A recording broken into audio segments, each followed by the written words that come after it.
Hi, everybody. Thank you so much for joining us. I know it was kind of a ninja warrior test to get in here. So hopefully we'll get some more people in. I know they were at capacity and they had to let people in and out. So we're just going to start and people will trickle in. Hi, I'm Alison Stewart from WNYC. All of it, this is kind of a fun thing for us. It's a Brooklyn Book Festival, our book club Get Lit with All of It mashup, because our authors today, Gary was our very first author for 2022. And A.M. Holmes is our author this month. So this is exciting. Will you be embarrassed if I read your bios? Or should we just go fast? We can do that thing where we do, right? You know, we do Ready? that. Okay. Stick your fingers in yours. Gary Shteyngart's debut novel was The Russian Debutante's Handbook, followed by Absurdistan, which was named one of the 10 best books of the year by the New York Times Book Review. You know his other works, Super Sad True Love Story, and of course his memoir, Little Failure, was a National Book Critics Circle Award finalist. His books have been published in 30 countries. His most recent novel is Our Country Friends. Welcome, Gary Shteyngar. And, yes, clap, clap, clap. Thank you. I was expecting that. I'm here for you. A.M. Holmes is the author of 13 books, among them the best-selling memoir, The Mistress's Daughter, as well as the novels This Book Will Save Your Life, The End of Alice and Jack, and the short story collection Days of Awe, The Safety of Objects and Things You Should Know. She also writes for film and TV and teaches creative writing program at Princeton University. Her latest novel is The Unfolding. Welcome to A.M. So if you've probably all read the setup, that the title of this is Sick and Satired, which is pretty funny. The blurb describes what your books are about, but I want to know from each of you, when someone asks you, Gary, what is Our Country Friends about? What do you say? Oh, hi everyone. That's not what I say. Can you hear me? Is this right? Yes.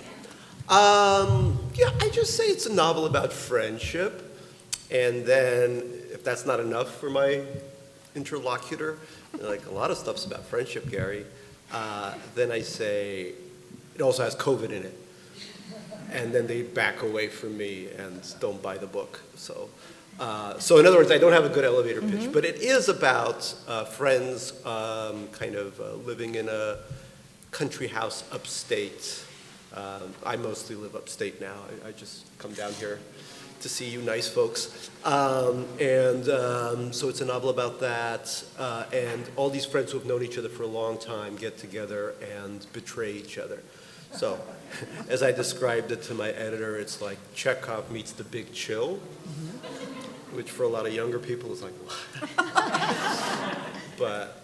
And I grew up, Big Chill was a big movie for me, because it had a lot of the stars of the era. So, yeah. There you go. A.M., when people say, what is your book about? It's like Chekhov and Big Chill. That is actually that's even like, it's what's smaller than an elevator pitch. Is it like the parking lot? I don't know. My book, it is, well, I was worried. I felt like there was something happening in this country that in a weird way, people weren't quite noticing, and it had to do with the larger political establishment kind of losing touch with the average American, and then this influx of what we now call dark money, which used to be like $10,000, $100,000.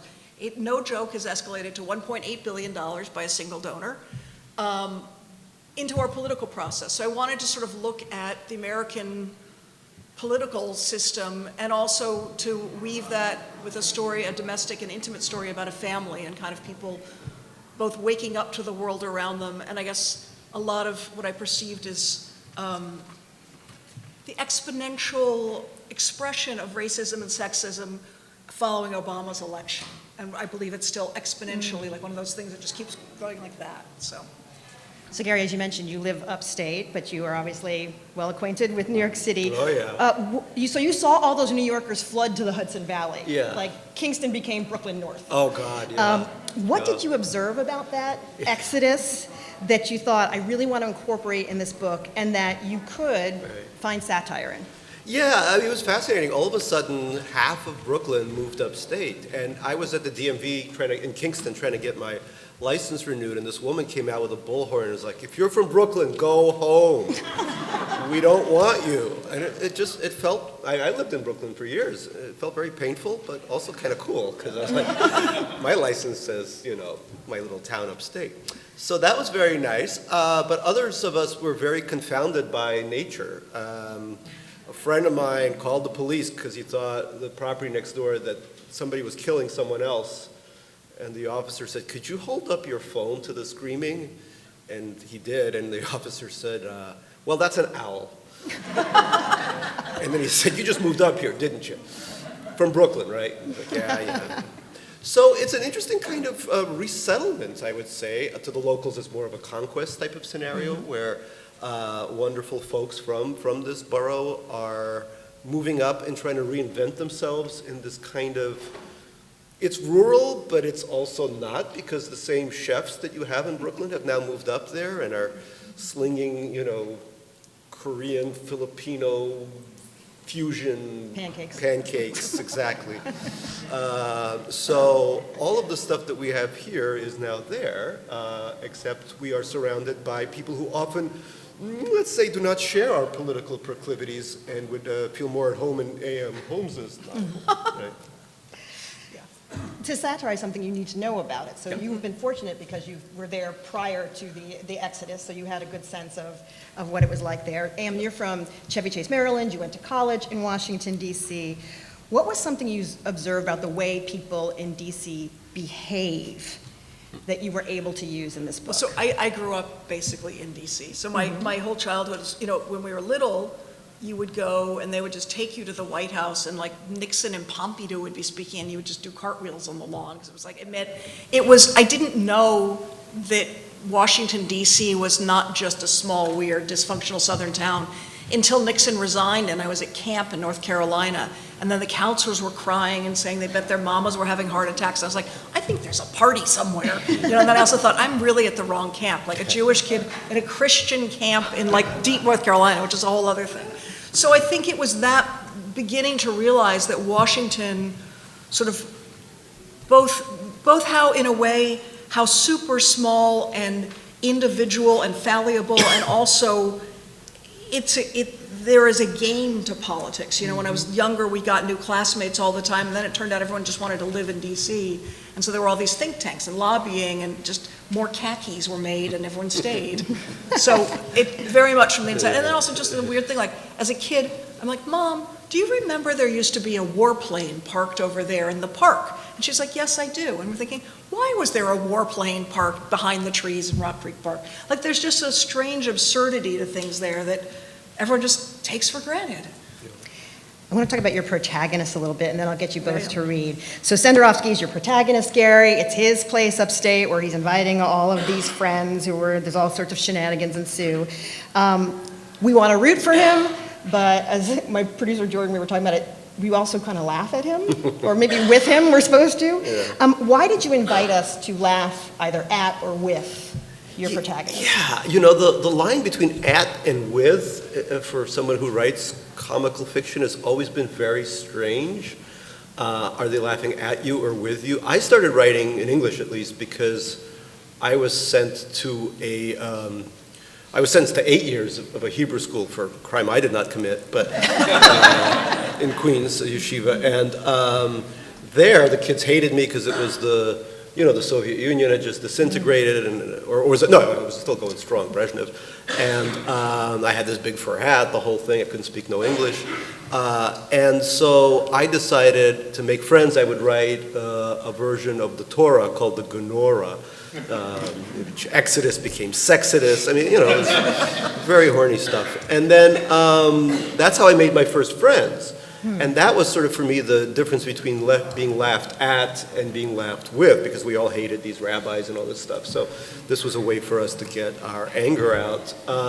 But in this book, I kind of see Senderovsky as a kind of comical character in the context that he has all these friends coming up, and some of them are less comical than him. But in essence, I kind of want to poke fun at the whole idea of friendship, what we're supposed to mean to one another, especially for characters whose parents have not been good parents. That's sort of the milieu in which I come from. Some of my best friends are also immigrant kids who grew up with very tough immigrants whose parents would tell them things like, I remember a good friend of mine who immigrated from Bombay, and his father would always say, "Son, no one will ever love you because you have very low muscle tone. So you must become an engineer." I don't know how those two things work, but he's made a career out of it, you know. Not engineering, writing about his awful parents. So that kind of stuff, the idea of having a group of people who are now in my generation, so not so young no more, but concentrating on their friendship and not just their relationship to the previous generation. Your protagonist in The Unfolding is the big guy. He's the big guy. He's so distressed that Obama has been elected president that he is going to do something. We follow him as he tries to do something. How did you arrive on the big guy? We never know his first name. We know his last name, but not his first name. Because I think he's one of many big guys, you know. I think we all see and experience the big guy at various times. I have a strange almost habit of sometimes picking the least likely character to talk about something. And I also felt that, you know, when we look at, I guess I'm always very invested in taking on points of view and experiences that are very different than my own.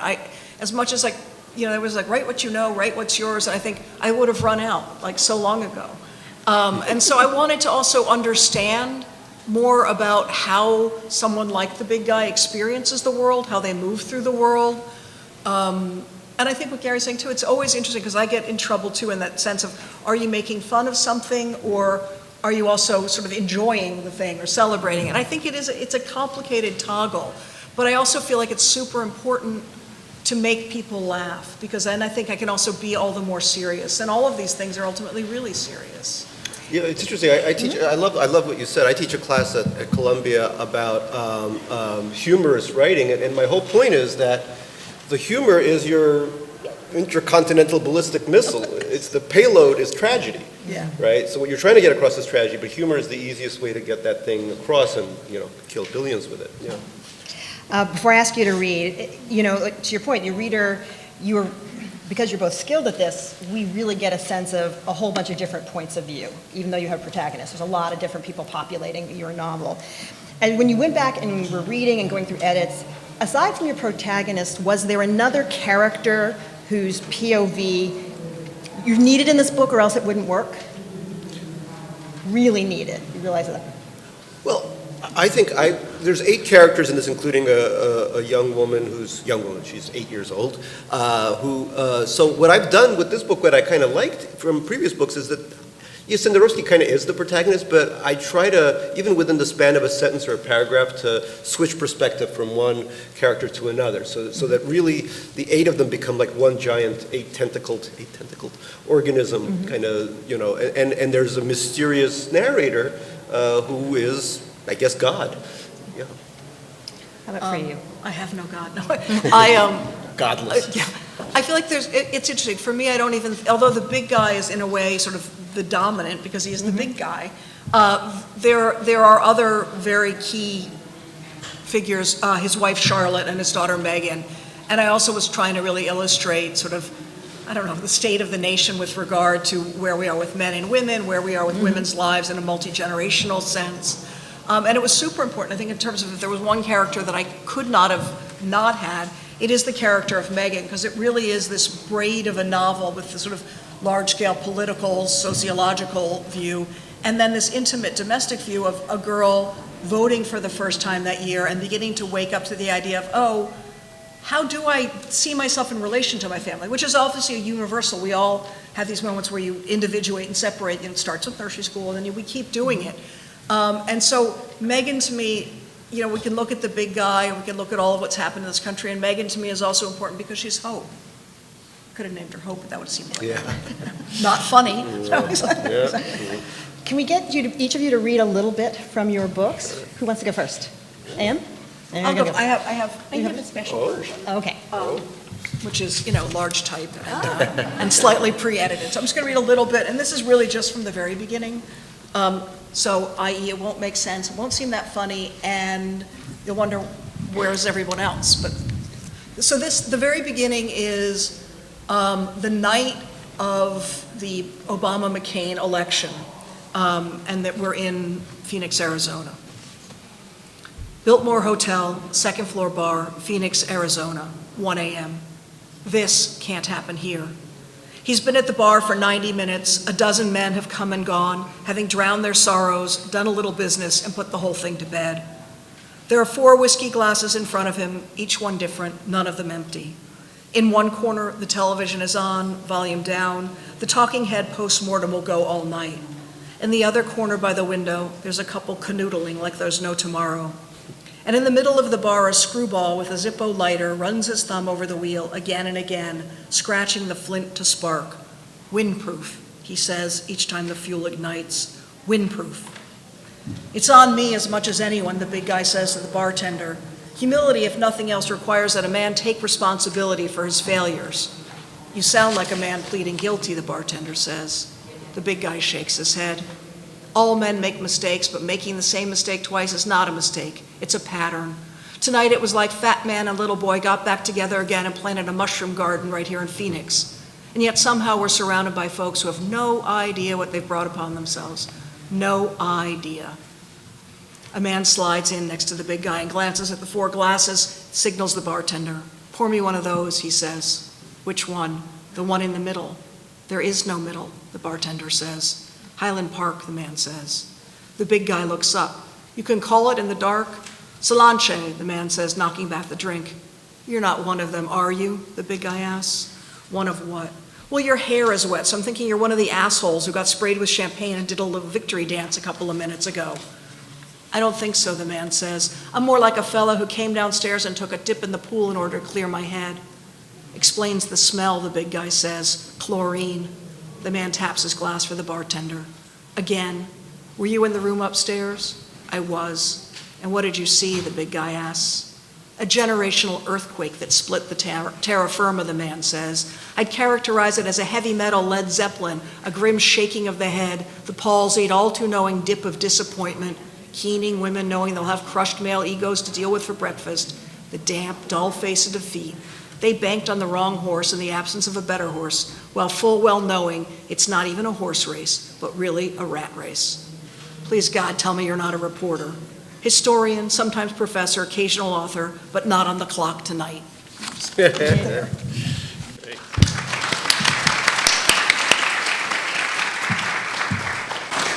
Thank you, that was so good. I'll read from the top, I guess, of Our Country Friends.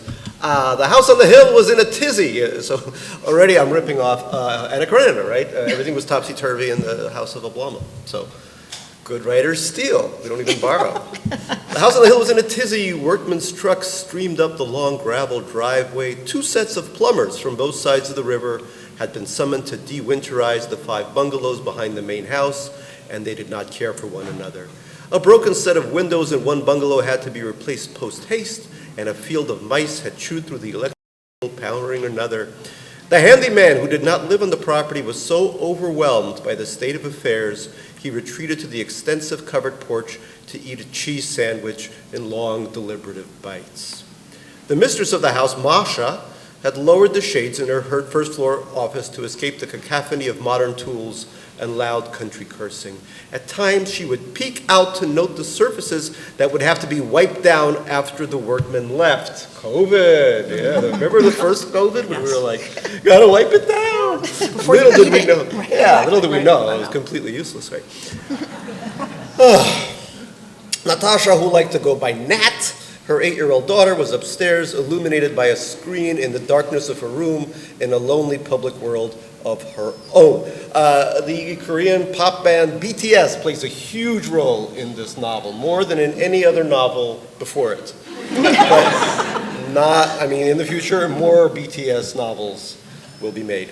The only happy member of the household was Alexander Borisovich Senderovsky, known as Sasha to his friends. Happy, we should say, with an asterisk. He was agitated as well as excited. A windstorm had brought down the heavy branches of 2 dead trees flanking the driveway, scattering the vast front lawn with their dead white rot.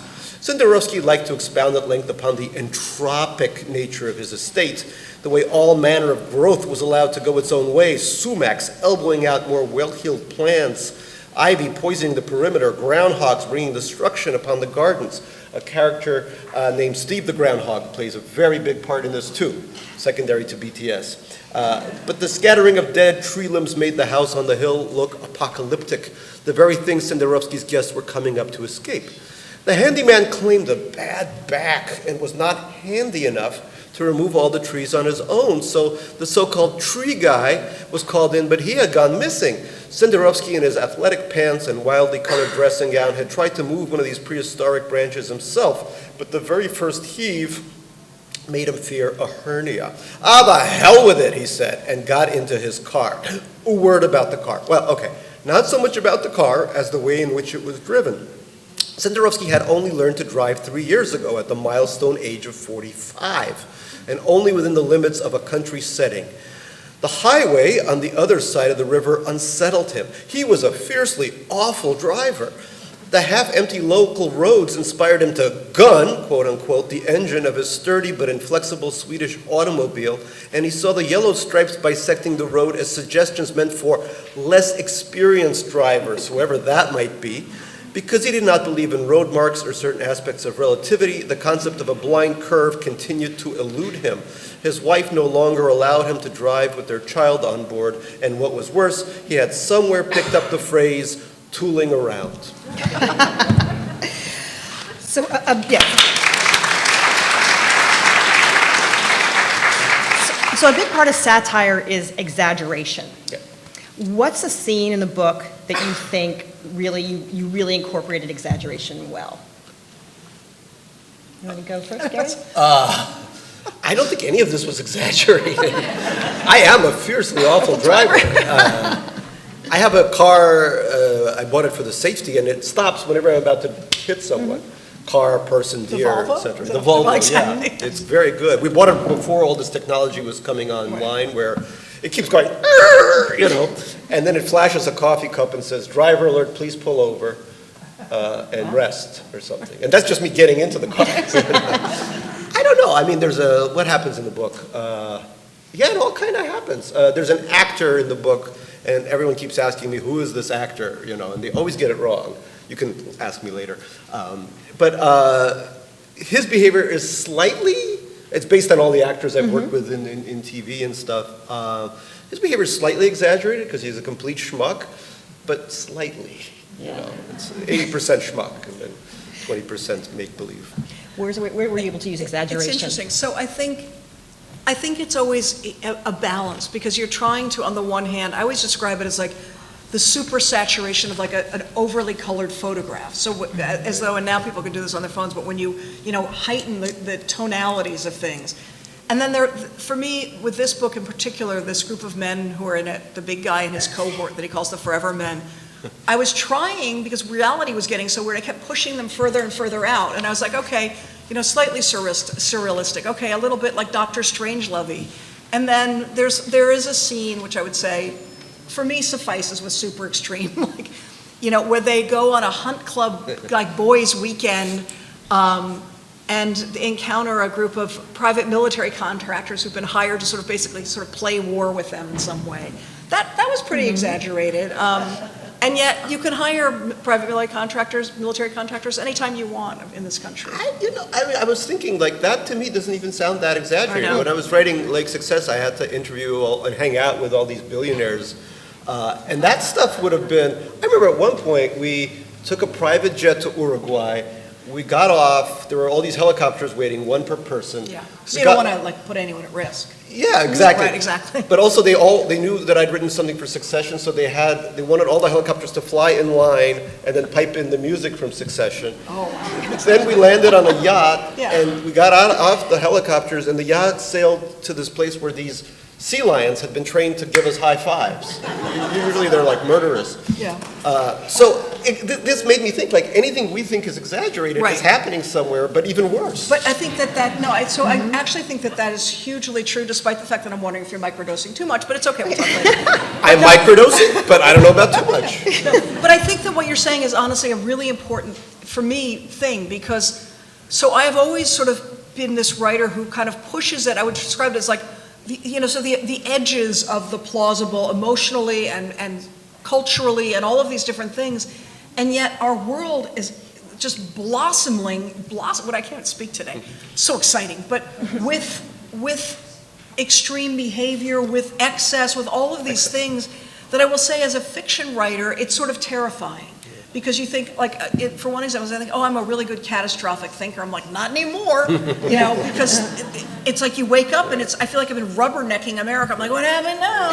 You know, it's just terrible. What you do now, yeah. I know. So I think that's interesting to think about. And I will say with my students, I see a lot of students now absolutely wanting to write speculative fiction, science fiction, any other fiction, because they're like, I don't know what is happening here on Earth, but I can't be here.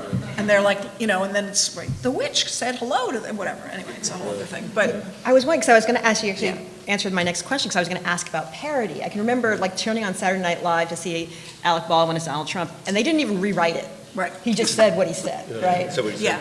And is it difficult? You kind of answered it. It's difficult to write parody these days, it sounds like. I think it's confusing in some way because, you know, I mean, you know, on the one hand, we can laugh about all these things, but then you look at it and you think, what's happening isn't funny. And then trying to deal with it in a way that both helps us understand it or comprehend it, I'm having trouble figuring out where the humor edge is and also where the behavioral edge is, you know? Yeah, it's funny because you always sit around the house and go like, I got a good one for Saturday Night Live, and you're like, you know, and all of a sudden it's just turn on the evening news and like, oh, it's Saturday Night Live on early, you know? It's just, I'm going to ask a few more questions, and then I'm going to leave about 10 minutes for audience questions, so get ready. There's a lot of party scenes in your book, The Unfolding. People are at election night party, there's a Thanksgiving party, there's a New Year's Eve party. What did you want to explore about the way people interact and negotiate social situations? That's so funny. Like, I never go to parties. I hate parties. I'm the most shy, like, introverted person. I didn't even notice there were parties. I think it's true. I think it's funny, and somewhat, you know, the idea too that I think it's in part about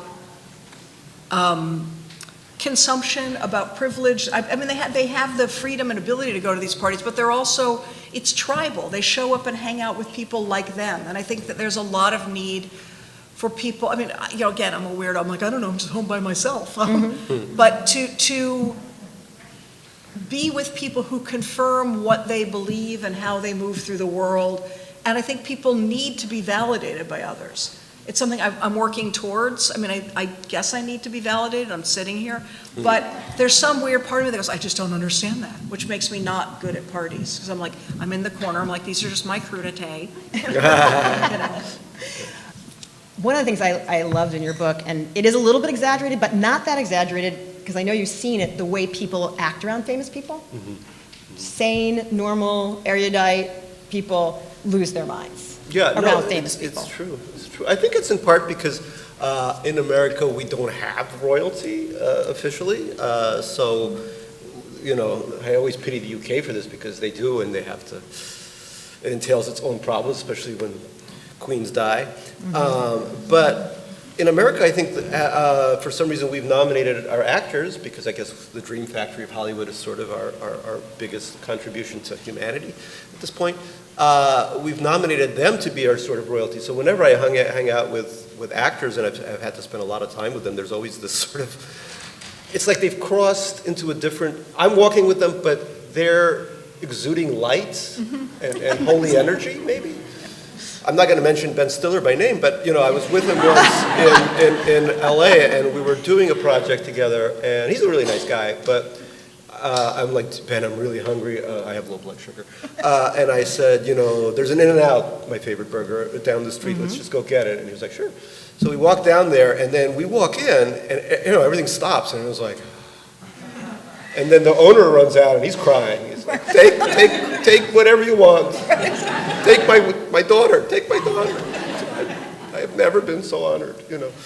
And I realized that cuts both ways. It's probably strange to be him, like in and out, you know. Because one of the things I love about being a writer is, you know, sometimes somebody recognizes me, but for the most part, I go incognito wherever I go, and that's wonderful. That's how you notice the world, and that's why you can write about it. Yes. But if you're someone like that, then the world, it becomes a very strange world, I think, which is why so many actors are now doing the meta thing of playing actors, et cetera, because that's the role that they're born to play, so to speak. So when I was writing this actor, I kept thinking both with fondness and sometimes with sympathy about the actors I've known whose lives are no longer kind of theirs in a way.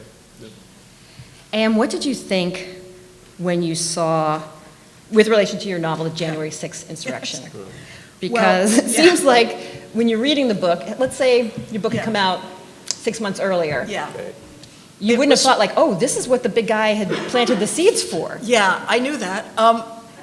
Yes, I mean, so the book, I was hoping the book would come out before, the last election. And, publishing, it turns out, you have to turn it in like a year before it comes out. I'm like, but things are changing. And so I was really lamenting, oh my God, I've missed the window, all the things that I've written about, or, it's going to be too late. And then January 6th happened, and I got like 3 phone calls, from people who'd read already, and they're like, aren't you glad it didn't come out? You'd be in trouble now. And it's true. So because what the big guy and his friends are saying is they want to reclaim their version of democracy, which is also a whole thing too about like, we have different versions of democracy now. On the one hand, I'm glad it's on the table because I think it's been under the surface for a while, but it's scary. And January 6th was just totally terrifying. And then on top of it, just to add whatever, I'd written this opera this year that's set in the rotunda of the Capitol. Right, exactly.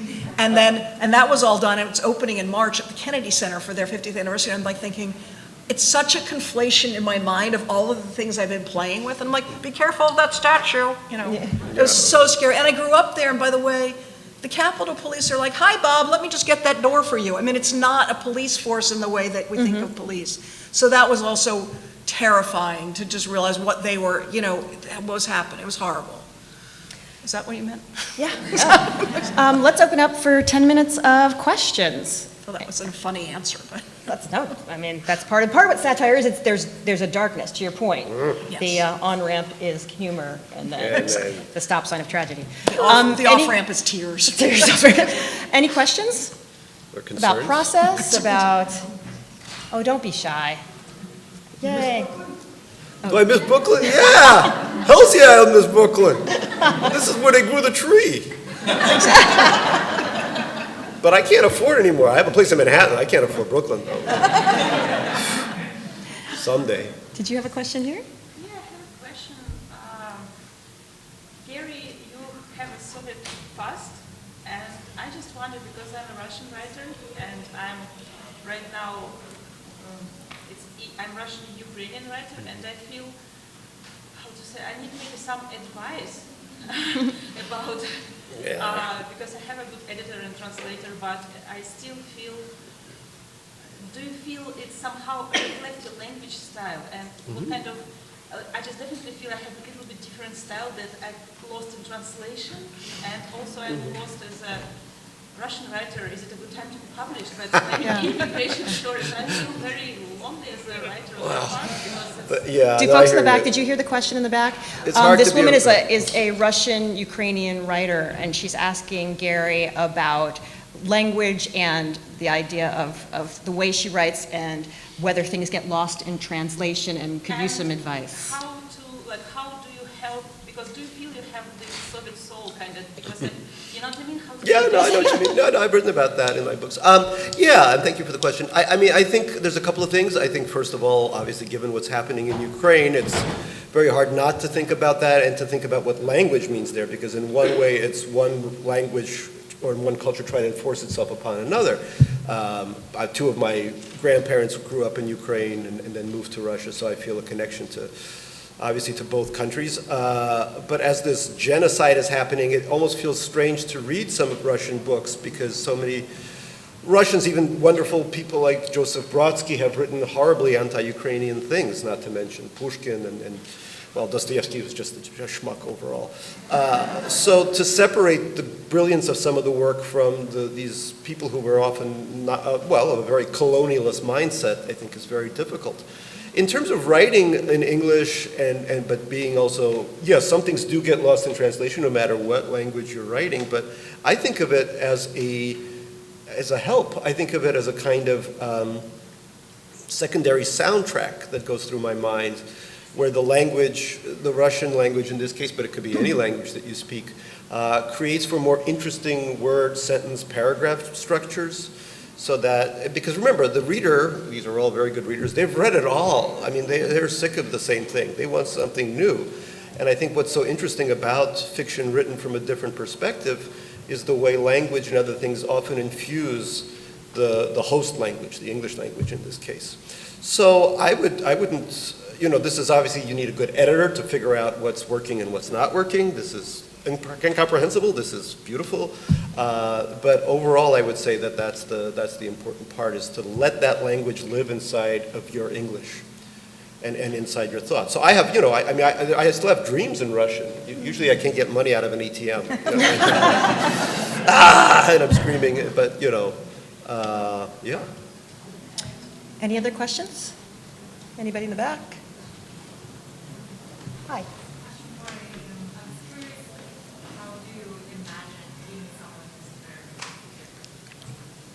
Say again.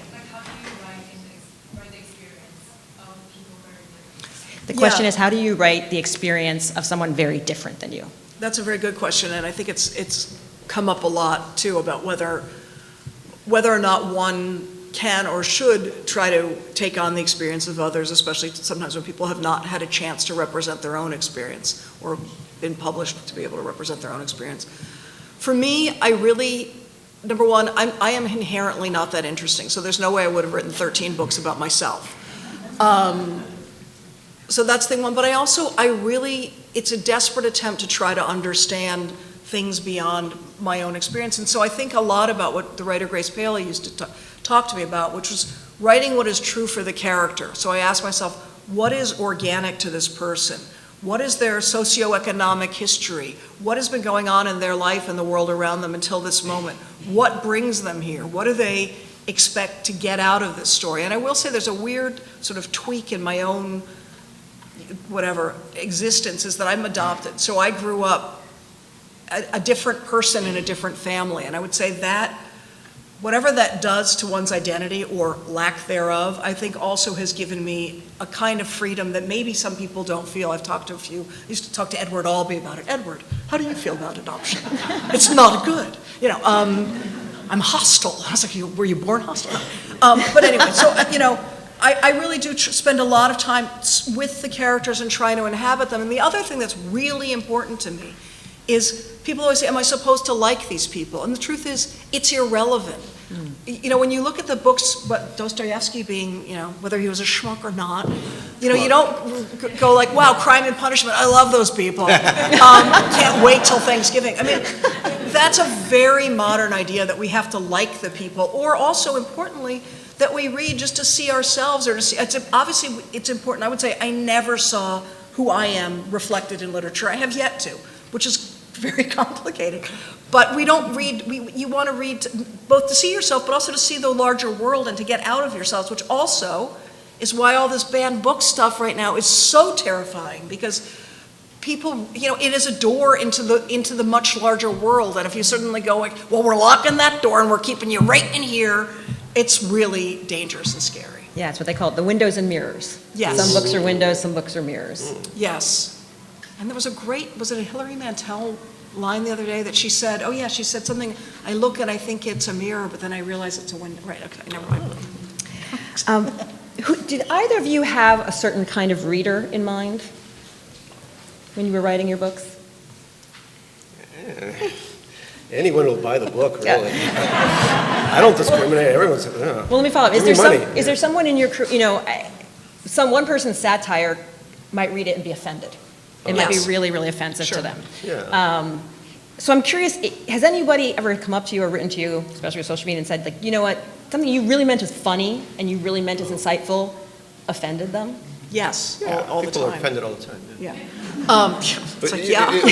we wouldn't be doing our job if people weren't offended. I would have grown up in my Was family. there ever one that would surprise Yeah, relatives. you? That really surprised you? My Now you're relatives. like, oh, man. I think it's an important thing because sometimes too, I will say, so with this book, a couple of people have said to me, you know, I found your book difficult. And I thought, well, that, number one, that's not a criticism. That's actually okay. You know, since when is it all supposed to not be difficult? But then we talked a little bit more and then said, I think some of the things that you meant to be funny aren't funny. And I thought, well, you may have also not read the ones I thought are funny, as, it could be vice versa. Right. So it's not all funny, and that's okay. And, I mean, on the one hand, I certainly, on a personal level, my goal is not to offend people. And people are like, oh, you're this transgressive writer, you're just poking at us all the time. I'm like, my goal is to prompt conversation. And I think all the more right now, I mean, if you look at the people in this book, I think we need to be talking to them, and we need to be able to talk to each other in a way that is not violent, and where you can also tolerate that we might really disagree. But fundamentally, I'm not there to hurt you.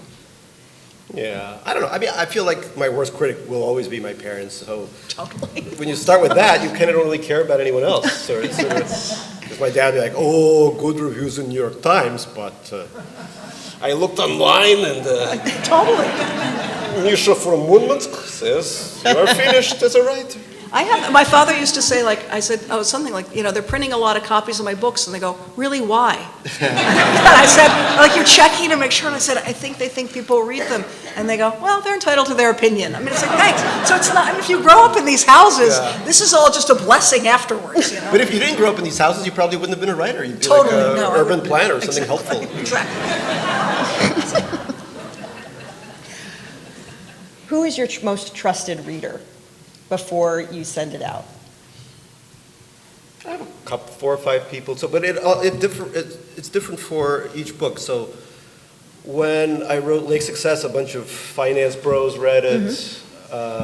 So this book has a character who's Gujarati, and I was not 100%. I have a lot of Gujarati friends. I went to Stuyvesant, but he read a lot of it to make sure all the Gujarati references were correct. Also, a Korean American reader. A non-binary reader, because there's a non-binary character. So I try to get together a group of people who really can say, okay, this is not accurate at all. You're just fishing here, and that works with different kinds of people in terms of ethnic group, etc. But it also works in terms of profession. So SuperSat had a lot of technology, so I got all these nerds together, and they showed me what an algorithm was. I had no clue. And sometimes I'll travel to a place. So Absurdistan, I had to travel to the Caucasus region, Azerbaijan, Georgia, and spend a lot of time with those interesting peoples. How about for you, Amdu? I think it changes. It moves all the time. I mean, I would say always sort of within my apartment, And then it's again, I got somebody who was sort of like a national security, people, because I also want to make sure this particular book for me is both much more political, it's also much more historical and factual despite the fiction. So I had to, check all that. My partner is a good reader, smarter than me. As we finish up, who do you think pulls off satire well? Gary. I thought Thank you. we thought Stephen, the Colbert Report was just perfect satire, especially when think about what that was like at the time when he was sending up the Bill O'Reilly kind of character. He was so dedicated to it. He was dedicated to it. What's good satire these days? I don't know, because like we were saying, I think everything feels like satire. Yeah. There's no present left. It's all future stuff. And we're trying to make fun of it. It's funny, I also don't, it's weird to say, I don't think satirically. I'm a very serious person, and but then humor for me is the relief of it. But I don't seek humor, although I have been going to comedy clubs, which is really good. I highly recommend that. And I did take a bad class as being a stand-up comic, which turned out not for me, really. Did you really? Yeah, I went to UC because, you're alone for years writing these things. So I went and took a class, and that said something like, this is a perfect example. Number one, I didn't realize I qualified for diversity on 2 fronts. One was being old, and the other was being a woman, because it's all like young boys. And then they did an exercise where they go, everyone say something about themselves that's true. And one person in the class goes, I don't like it when my dad turns out the light and I'm still reading. And I was like, okay. And then I said, I don't like when I'm in a wheelchair in an airport and people ignore me. Proudly. And the person teaching it goes, it's supposed to be something true. And I go, I don't like it when I'm in a wheelchair in an airport. And they all, this is like, okay, this is not going to work out. Anything you want to tell the audience about your book before we wrap up that you haven't gotten to say in any interview this anywhere? Book, Oh, I wrote it while I was in huge physical pain. Oh, yeah. Yeah, if anyone's read my botched circumcision article in the New Yorker. Yeah. Look at that. Yes. USA. Well, please read it. It's very funny, I think, for such a painful topic. And it's in the New Yorker. Just New Yorker, Shteyngart. It's excruciating funny. It's excruciating. But for a while, I had to be on these drugs that weren't really working, but I would go to sleep, take the drugs, and then I'd wake up and I'd be hallucinating for hours. Like I didn't remember where I was, etc. And then after the hallucinations ended, at about 3 p.m., I would write based on those hallucinations. So toward the end of the book, there's some hallucinatory scenes, and that was all provided because of Judaism, I guess. It was the freeing the Soviet jewelry, right? Free the That was Soviet right, jewelry. Exactly. Exactly. I would say two things. One is, I would say please read it. I think it's interesting to me that it really is, we always think men write the big political, social novel, women write the small domestic. As a sort of non-binary person, I tried to do the two together. Try it, I hope you'll like it. The other thing we both want to say to you is there are no books for sale today. But Gary has a plan. He's going rogue. I'm going rogue. If anyone wants to buy and have a book signed, I'm Go to going to Gary's walk. house. Go to my house, please. Go with me and AM. Are you going too? Well, there's only 3 copies over there. 3 Mine, so I copies? should go to a different bookstore. No, Well- we'll go. Books Are Magic. Books Are Magic has 28 copies Right. and 3 copies. And Community Bookstore online has books. That's our preferred provider for today. Preferred provider for today. And I we love like them, it, yeah. but just because I wanted to sell some, because I like signing things. I know. I mean, even napkins or something. So if you want, please just follow us out as we migrate toward Books Are Magic, which I think is on Court Street. Yes. No, And- Smith. Smith? Smith. Sorry, I'm so Look it up. a Brooklyn person. I want to film this. I want to film the footage of Gary Someone is walking filming out the with footage, people. Right actually. There's now. a documentary Of- about my botched circumcision really? happening. I kid you not. Really? Is that what this is? That's what Are you that the- is. Are you the circumcision videographer? That's the circumcision Wow, videographer. this took a turn. things I don't wanna know This here. took a turn. This was a good end for a satire.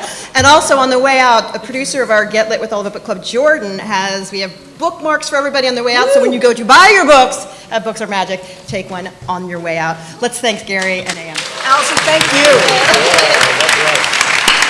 You did it.